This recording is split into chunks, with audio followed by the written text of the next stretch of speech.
I'm Missy. This is Forensic Astrology. I'm not the only game in town when it comes to forensic astrology. There's others.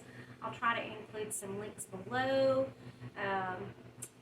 Anyway, there's this case I've been talking about for quite a long time of a missing child, and I wanted to take a look at who I think another suspect is. I think that they acted in conjunction with each other. At least 3 people. I'm getting 2 males and a female. At least. I think there's a lot of people involved in this, but I've been pretty vocal about the fact I don't believe the parents were involved. I don't believe any of the neighbors were involved. So when I say neighbors, I'm talking about people that live like within a mile of the home of the missing child. But I want to talk about something tonight called deviance markers in a chart, or chart signatures of serial killers, basically, because I believe there's a serial killer in the area where the missing child came up missing. I get bashed a lot for that. It's okay. I respect whatever you believe, and most people respect what I believe. And so, it really doesn't matter what anybody believes, honestly, because this thing isn't solved yet. But anyway, due to the planetary stuff that was going on and the crime chart, otherwise known as the 911 chart, it alludes to the fact that there's more than one person involved. So I'm not even going to mention the sun sign of this person, this second person, this accomplice, my astrological suspect accomplice, because it would be extremely dangerous for me to do so. Yeah, I can't even say what sun sign he is. I've even left his sun symbol off of this chart because he's pretty frightening. All I can say is lock up your daughters. This guy's bad. So let's get cracking. We're going to talk about deviance markers. These are aspects in a chart between planets and certain points like nodes, blah, blah, blah. Okay? And if they're in harsh aspect, the more of these aspects a person has, the more likely they are to become serial killers if they have an unusually abusive childhood, maybe a lot of pressure put on them to be good, to look good to the community. They weren't allowed to just be kids, or they were just outright abused, spanked or whipped for hardly any reason at all, over-disciplined, neglected.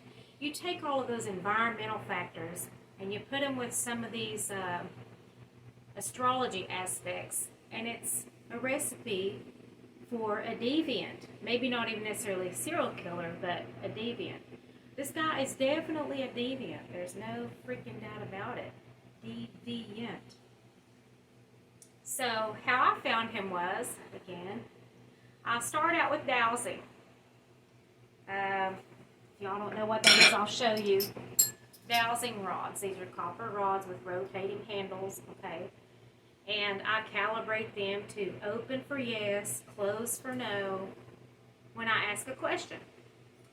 So I think I told y'all a while back, I went through over 200 mugshots because I feel like this person that's missing, I feel like the person that took them lives nearby, knows the area, blah, blah, blah, and definitely worked with some other people to make it happen. But anyway, I went through all these mug shots because I felt like the person also had a criminal history. And so I would go through all of these photos and I would say, did the person I'm looking at kidnap the person, blah, blah, blah, their name, which I'm not going to say here. Open for yes or close for no. Well, like 200 times I got closed for no. And on a couple of people, wide open for yes. Okay? And then when I ask Spirit if they know each other, the answer is yes. If they acted together in the kidnapping, the answer is yes. So then I go into the astrology of it. So I use the dowsing to point me in an astrological direction to help me decide on who to focus on astrologically. So now we're going to look at deviance markers on this one particular individual. Again, no names. I'm not giving his birthday, and I'm not saying what his sun sign is. And his sun symbol is not on this board. Alrighty. One thing we look for is harsh aspects between the moon and Mars. The Mars. Oh my goodness. What am I thinking? I'm so thirsty. I've had a sore throat, so please excuse me. I'm drinking something to soothe my sore throat. Now, there is no harsh aspect. Actually, the Mars and Moon are quincunx in this situation, and quincunx is considered a soft aspect. Some even call it a minor aspect, but I would say it's no minor aspect, honey. Okay, take for instance, when Queen Elizabeth passed away, I was counting quincunxes in her chart by transit and her natal chart, and after I got to like 7 or 8, I was just like, done, So when somebody says it's a minor aspect, don't think that it's not a serious thing. I am with the school of thought with a lot of astrologers that say beware the quincunx, but it's not considered a deviance marker in the context of the traditional rules that this goes through, okay? But I'm just saying there's no harsh aspect between Mars and the Moon for this individual. Mars and Uranus, okay, that's another aspect to look for. They are unaspected in his chart. Mars and South Node are trine or harmonious in his chart, so that's a no as far as a deviance marker. Mars and Neptune are unaspected. That's a no. So when it comes to Mars with these, the Moon, Uranus, South Node, and Neptune, that's a scratch when it comes to that particular deviance marker. Now we go to Pluto. We look at Pluto and Mars to see if there's any harsh aspects. They are unaspected. Pluto and Venus are sextile, which means they are harmoniously aspected. Pluto and the Moon, that one could be a possible trine. That would depend on what time of day he was born, and of course I never have times of birth. So I'm just going to scratch that, okay? Otherwise it's probably unaspected. Pluto and the South Node are quincunx. So here's his Pluto over here in Libra. Here's his South Node over here in Pisces. That's a quincunx. Okay? So that's not, those aren't hard aspects. So he passes that serial killer aspect test as far as Mars and Pluto. Now, Uranus, though, which is a whole other thing, Uranus is another planet that's really active in serial killers. Basically, Pluto, Mars, Uranus, Neptune, South Node, which is a mathematical point, not even a planet, not even an actual physical thing, and the Moon. Now, the Moon I have to throw out a lot of times because without knowing what time somebody's born, the Moon moves very quickly throughout the day. It can even change signs throughout the day. It might stay in the same sign all day, but the degree is what gives you the orb, and so I have to throw the Moon out through a lot of this when it comes, and that's sad because the Moon is very involved in serial killers, very involved. A lot of times it points to mommy issues, that sort of thing. So moving on, we're going to look at Uranus. Uranus and Pluto, are they in hard aspect? No. They are semi-sextile, which is a soft aspect, not a hard aspect. Uranus and Mars are unaspected. They don't aspect each other at all. Uranus and the Moon might here's where he might have an aspect. He might have an aspect with Uranus and the moon if he was born at a particular time that would put his moon at around 17 degrees Aquarius. He would have to be born probably in the afternoon for that to happen. But because I don't know that, I have to throw out Uranus and the moon. Okay. Uranus and the south node. Okay, he has south node in 8 degrees Pisces, and he has Uranus over here in, let's see here, 17 degrees Scorpio. So Scorpio to Pisces is a trine. Okay, so those are not harshly aspected. So far he doesn't have a lot going on in the way of serial killer aspects in his chart. Okay, now, now I'm going to look at, is his chart mutable?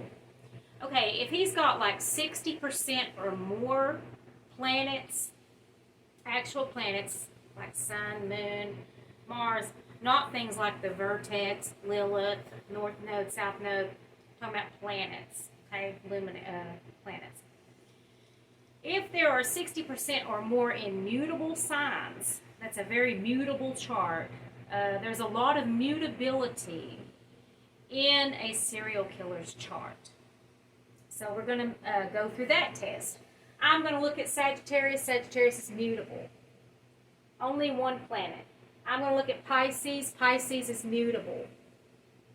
No planets. I'm going to look at Gemini. No planets. Gemini is also mutable. I'm going to look in Virgo. Virgo is mutable. He only has one planet. So he doesn't have a mutability. He doesn't have mutability in his chart, really. It would have to be 60% or more, and he's at like 5%. Okay? So he passes that test as far as, you know, the serial killer signatures in a chart. Okay. Do they have an Aquarius or Gemini moon in the 8th or the 12th? I have to skip this test because I don't know his birth time, because his birth time determines the houses that his moon would be in. Okay? So I got to skip that test. I just got to completely throw that out. Bummer. All right. So now we got to look at the planet of Neptune. Are Neptune and Pluto in hard aspect? Are Neptune and Mars in hard aspect? Is Neptune and South Node in hard aspect? Okay, he does have one here. Neptune, right here in Sagittarius, is square his South Node in Pisces. So these are square. So he has one, which is the Neptune and South Node square. That's a harsh aspect. Okay. Let's see here. Now let's go through what Pisces rules again. Pisces is illusion, disillusionment, things like makeup artists, fishing holes, film, camera, the silver screen, water, okay, that basically all things Pisces, okay. And then Sagittarius, Neptune is here. And Neptune rules Pisces, okay. So Neptune is over here in Sagittarius, and Sagittarius rules things like horses, equestrian things, universities, higher learning, also astrology, philosophy, because, you know, astrology and philosophy kind of hold hands a little bit. Things like politicians, and I talked about that before when I mentioned the Patrick Henry Dam. Patrick Henry, politician, dam named after him. And here we have Pisces, fishing hole, that kind of thing. He's got a harsh aspect here. Okay, so he has one deviance marker so far. He's got more of that. One so far. Okay, then does the person have what's known as an exaggerated moon? An exaggerated moon would be an out-of-bounds moon. Unfortunately, without knowing his birth time, I can't know if his moon was out of bounds. I'll put a link below to explain what out of bounds means, but basically it means it's out of the view of the sun in the chart.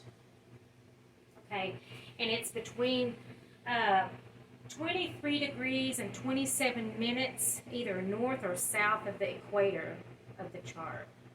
So that's so, you know, a lot of people that watch me are not astrologers, and so I don't want to get off onto something really technical that's going to be boring, you know. So I'm trying to speak to mostly people who don't know astrology, okay?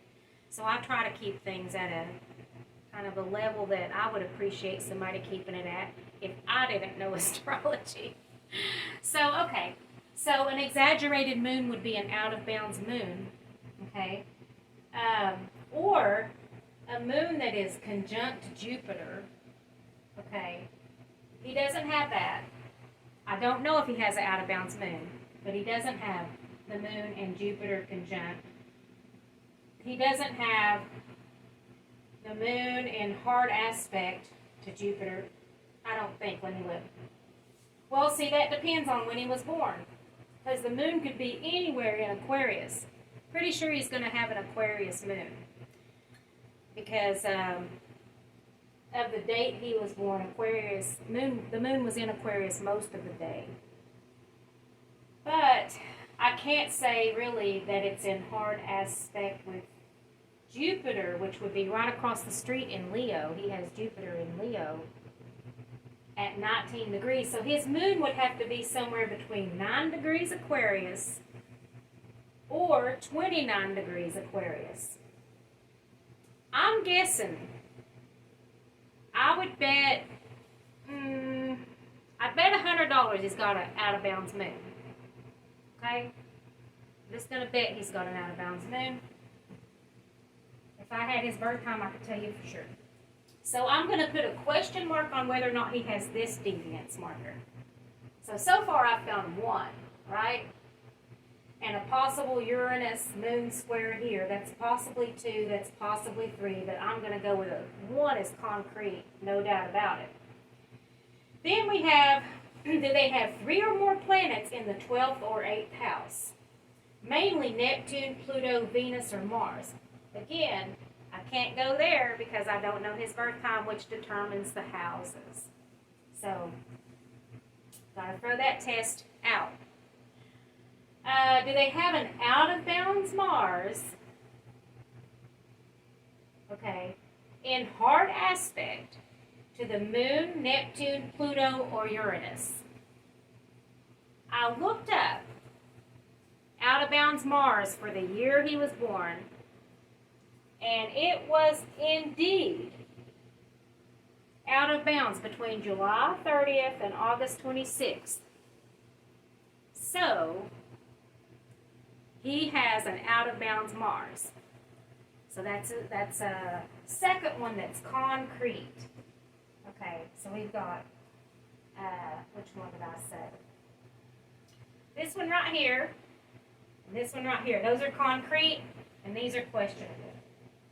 Okay, now, is that out-of-bounds Mars down here in Cancer, which is a water sign, okay, is it in harsh aspect to the Moon, Neptune, Pluto, or Uranus?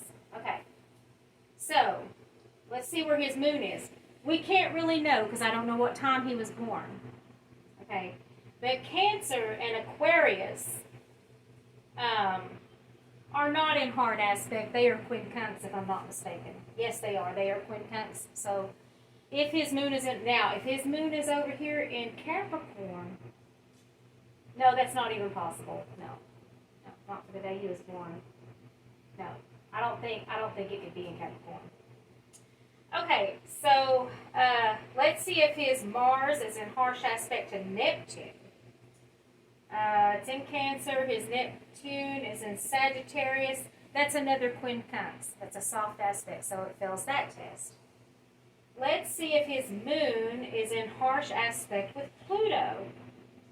Okay, they are in square or hard aspect signs, but not by degree, because his Mars is 0 degrees Cancer, but his Pluto is 15 degrees Libra, and we can only work with a 10-degree orb. So it would have to be between 0 and 10 degrees as far as Pluto goes for it to be in harsh aspect, and it's not. It's way over here at 16 degrees.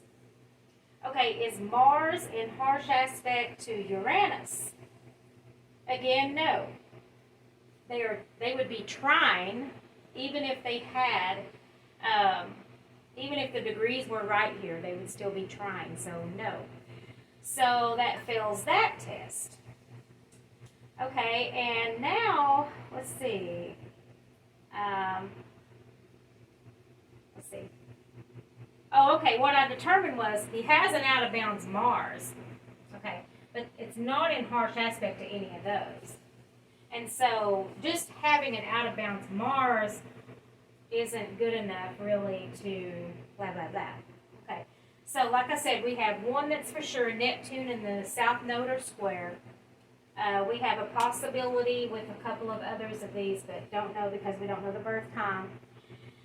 Now we're going to look at this one. Mars, Uranus, and Pluto. Are they in harsh aspect to the ascendant? Now the ascendant is the rising sign. And what do you got to have to determine the rising sign?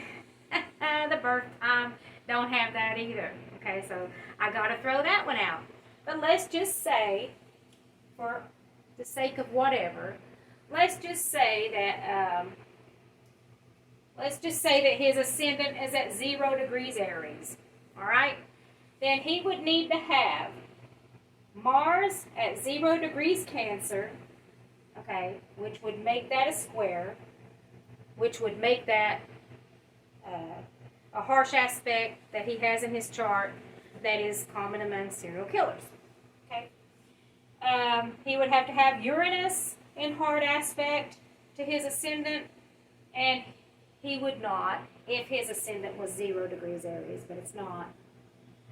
Because his Uranus is in Scorpio, which is quincunx to Aries.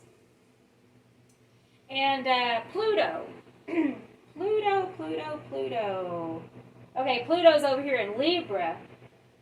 Okay, but if his rising was 0 degrees Aries, it would fail that test because Pluto is 16 degrees Libra. But like I said, without a birth time, I can't know that. So some of y'all might be wondering, who is most likely, as far as astrological signs, to be a serial killer?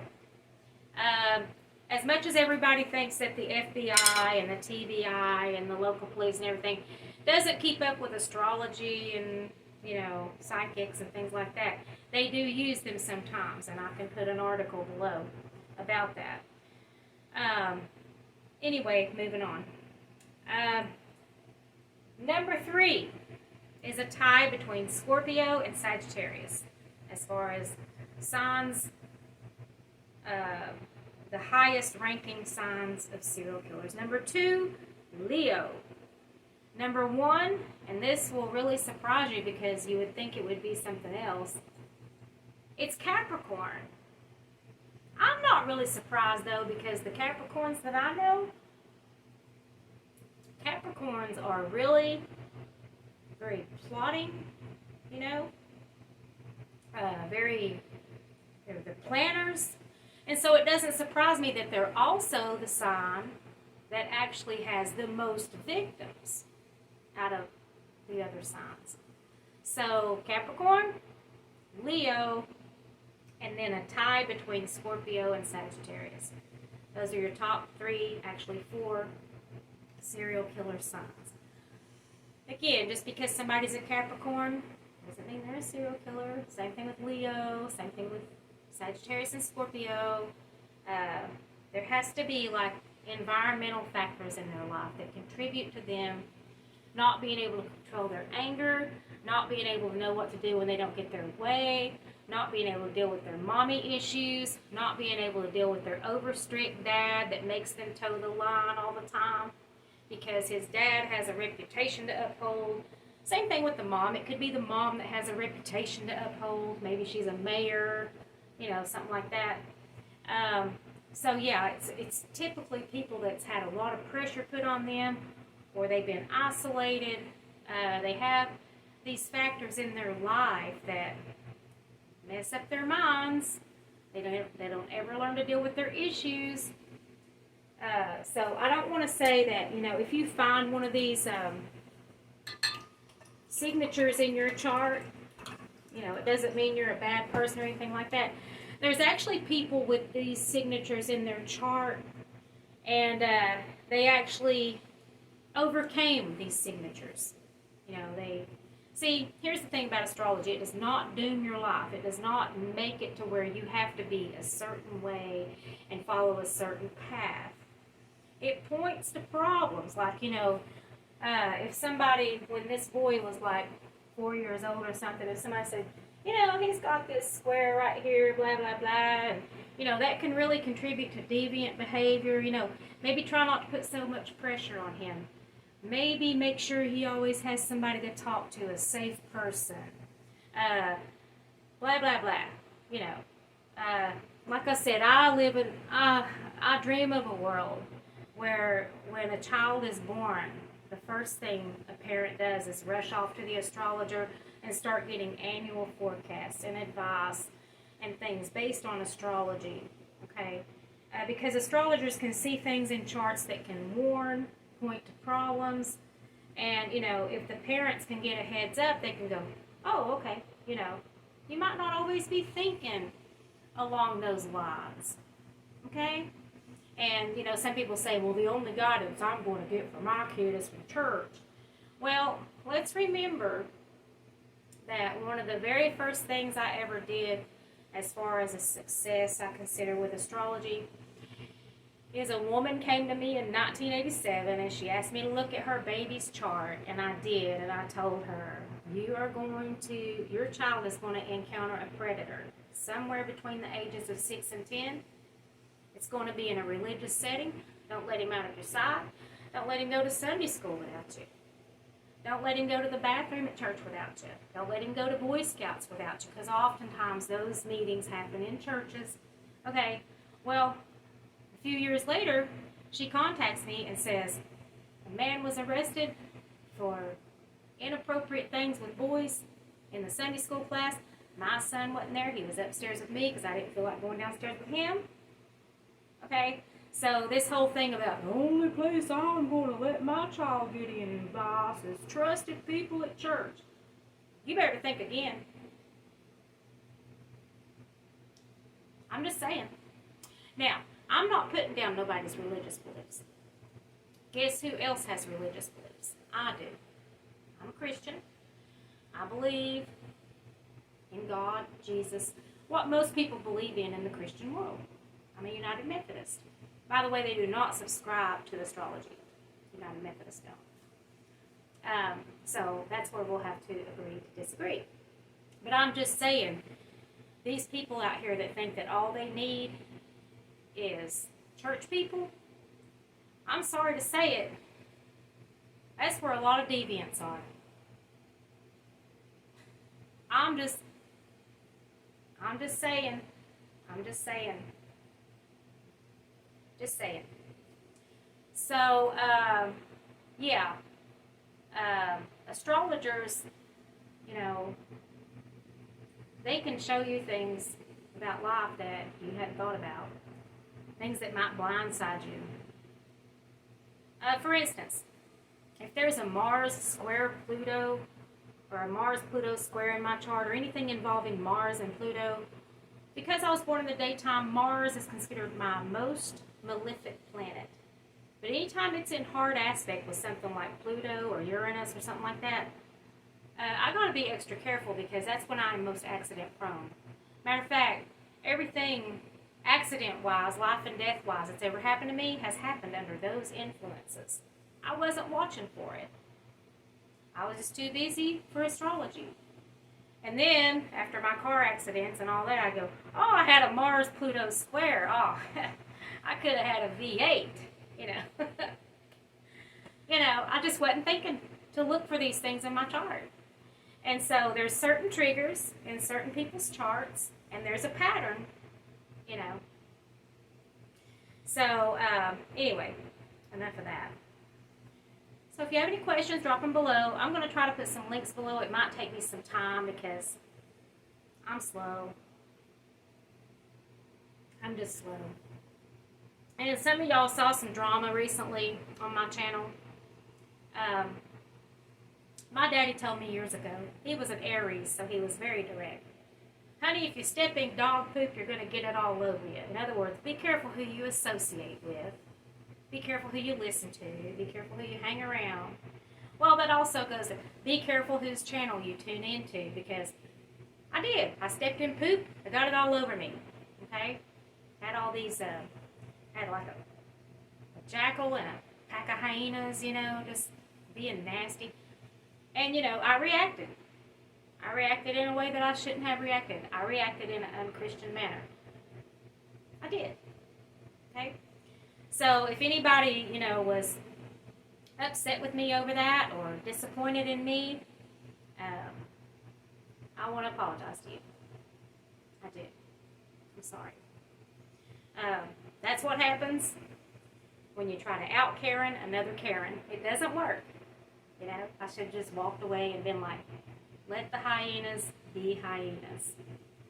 But I didn't do that. I'm not going to hold hard feelings. This is actually New Year's Eve. Okay? I got my cornbread made. I got my black-eyed peas and chow chow in there going. I got my greens. I got my ham going. Got my love goggles on. And I'm going to march into 2024 with a positive attitude and love for everybody, even people that hate me, even my enemies. I'm going to love them anyway. So anyway, I appreciate you watching. I want you to have a Happy New Year. I thank you so much for your questions and your interest. So please, if you have any questions, drop them below. I'm going to try to be back with some more videos as soon as I can. I wanted to make more, but I've been sick. I'm recovering. Also, I've been trying to paint my living room, which has been a nightmare.